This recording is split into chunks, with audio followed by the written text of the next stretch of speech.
À événement exceptionnel, l'arrivée de ce jouet dans ma boîte à lettres, vidéo exceptionnelle, puisque c'est une grande première pour moi de vous présenter un smartphone en vidéo.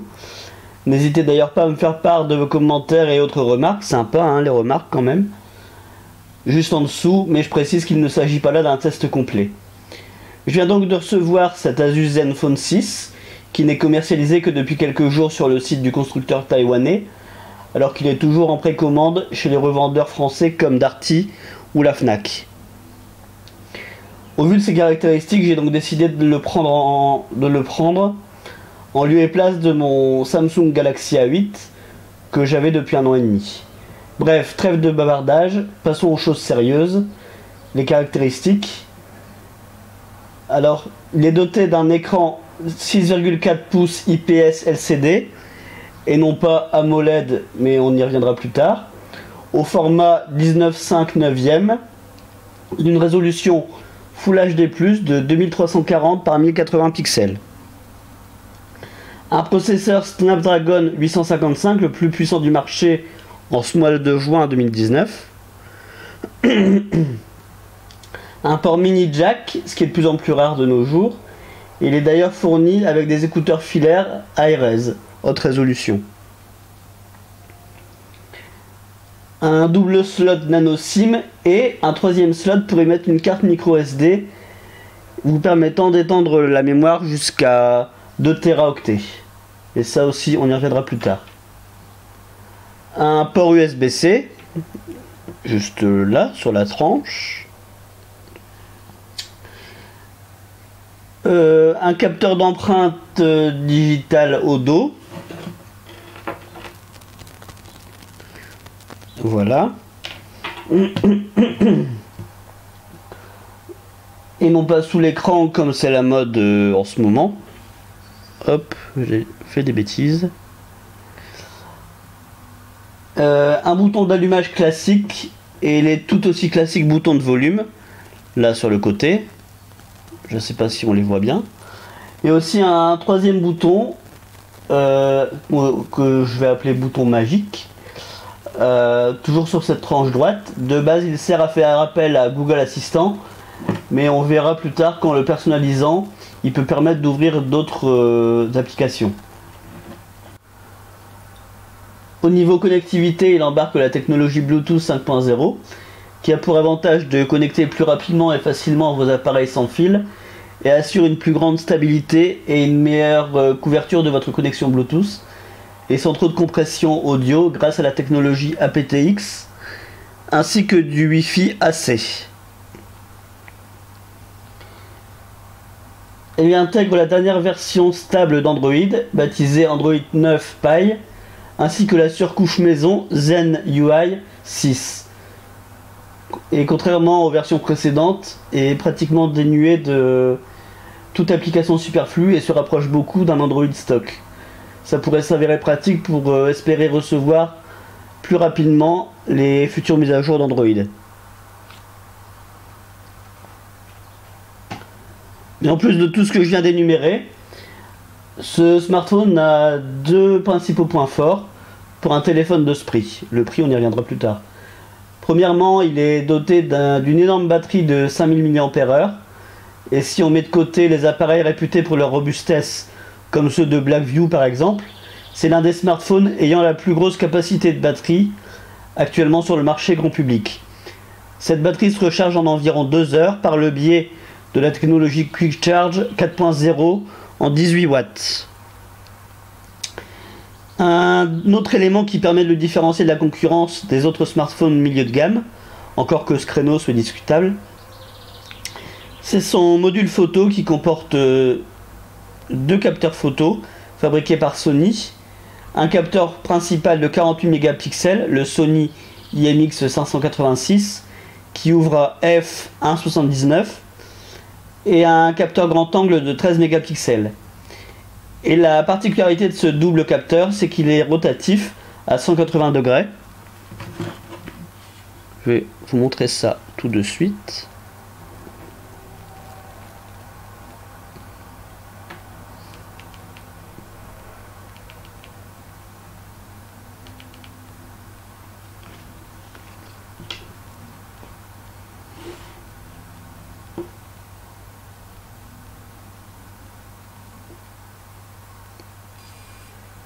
Voilà.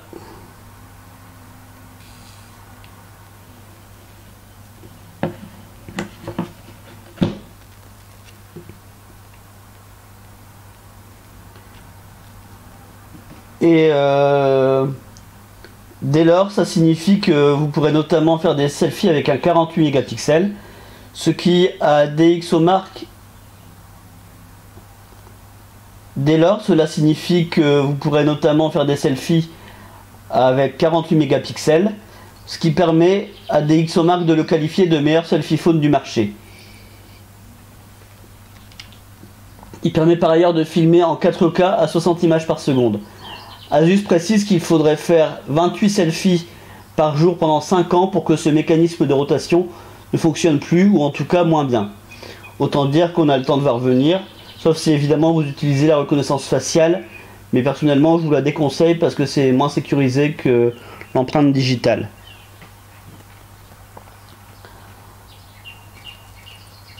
Et donc maintenant les points négatifs que j'ai répertoriés. D'abord, comme je le disais tout à l'heure, l'écran IPS LCD et non pas AMOLED, mais qui a quand même très lumineux. N'hésitez d'ailleurs pas à aller dans les paramètres d'affichage pour régler les couleurs qui, par défaut, pourraient paraître un peu bleutées, un peu trop bleutées. Mais à ce niveau de prix, j'y reviens dans quelques secondes, Asus a dû faire des concessions évidemment. Ensuite, même s'il ne s'agit pas là d'un test complet, bien qu'étant de bonne qualité, les photos sont un peu exagérées au niveau de la colorimétrie, même si on désactive l'intelligence artificielle. Ce sera une question d'appréciation personnelle en fait. Ensuite, le poids, 190 grammes, mais qui s'explique notamment par la grosse batterie et le mécanisme du module photo. Et à l'utilisation, il s'avère que ce n'est pas forcément gênant. Ensuite, l'indice DAS-TET, c'est-à-dire le débit d'absorption spécifique des ondes, un peu élevé de 1,57 watts par kilogramme, là où, à titre d'exemple, celui du Galaxy A8, Samsung Galaxy A8 donc, est de 0,241 watts par kilogramme, sachant que dans l'Union européenne, la limitation est fixée à 2 watts par kilogramme, alors qu'aux États-Unis, la norme est fixée à 1,6 watts par kilogramme. Dans la mesure du possible, je vous conseille donc d'utiliser des écouteurs fournis, parce qu'ils possèdent un micro, ou éventuellement des écouteurs ou un casque Bluetooth, puisque d'après les études récentes, cette technologie n'est pas forcément néfaste pour la santé. Et enfin, deux choses que j'ai remarquées après 2 jours d'utilisation. La première, c'est que contrairement à d'autres smartphones, celui-ci ne comporte pas la fonctionnalité Apple Wi-Fi qui permet, quand votre couverture réseau à la maison par exemple n'est pas suffisante, que le Wi-Fi de votre box prenne le relais. Moi qui suis chez SFR pour la DSL et le mobile, ça m'était très utile. J'ai donc contacté Asus qui m'a répondu qu'il n'avait pas reçu l'accord des opérateurs français pour implémenter cette fonctionnalité. Du coup, avec le recul, je comprends mieux pourquoi ces opérateurs ne commercialisent pas les smartphones Asus. Et la deuxième chose concerne le stockage, car moi qui pensais sans doute naïvement que chaque terminal sous Android permettait d'y déplacer les applications, je me rends compte que je me suis trompé et que ce n'était pas forcément toujours le cas. Pour ce Zenfone 6, la micro SD ne sert qu'à mettre les photos ou vidéos éventuellement. Ou éventuellement aussi quand on est abonné à un service de streaming musical comme Deezer ou Spotify, d'y stocker ses playlists. Bon, vous allez me dire, avec 64, 128 ou 256 Go de stockage interne, c'est amplement suffisant pour y mettre des applications, et je trouve ça quand même dommage, puisque mes smartphones précédents sous Android, j'ai eu un Sony et 2 Samsung, je n'ai jamais eu ce problème, et c'est d'ailleurs pour ça que j'avais quitté à l'époque la Galaxy Apple. Oups. Revenons rapidement sur ce que j'avais appelé tout à l'heure le bouton magique. Asus l'a baptisé Smart Key.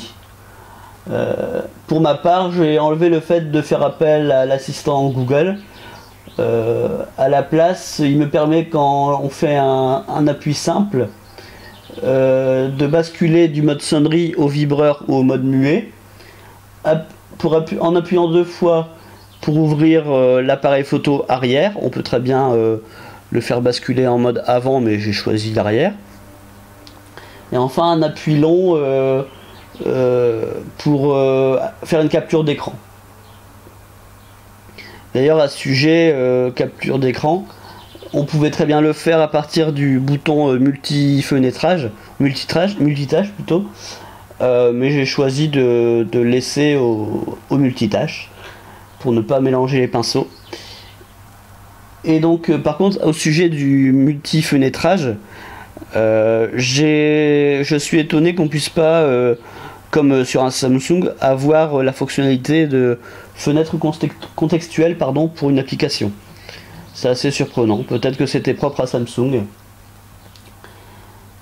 Et en fait, je reviens sur ce que j'ai dit tout à l'heure, parce qu'en fait le Smart Key ne permet pas d'exécuter n'importe quelle application.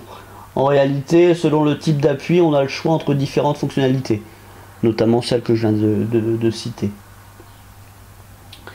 Donc ce Zenfone 6 est proposé en 2 couleurs, noir comme celui-ci et argent. Il est livré avec une coque transparente pour protéger l'arrière, qui est en Corning Gorilla Glass, Gorilla Glass 6 exactement. Et pour conclure donc le prix, il existe 3 modèles. Donc un premier modèle à 499 € pour une version avec 64 Go de stockage interne et 6 Go de RAM. C'est la seule version disponible à ce jour sur le site d'Asus, c'est donc celle que j'ai choisie. Un deuxième modèle à 559 € pour une version avec 128 Go de stockage et également 6 Go de RAM. Et enfin une troisième version à 599 € pour une version avec 256 Go de stockage et 8 Go de RAM. Dans tous les cas, un mode permettant de booster les performances est présent et peut notamment vous être utile pour faire des jeux, mais ça aura forcément des conséquences sur l'autonomie qui, de base, pour une utilisation classique, avoisine les 2 jours, ou même les dépasserait en fait. Voilà, c'est tout pour ma première vidéo de présentation de cet Asus Zenfone 6. N'hésitez pas à mettre un petit pouce bleu pour m'encourager si ça vous a plu, et à très bientôt j'espère.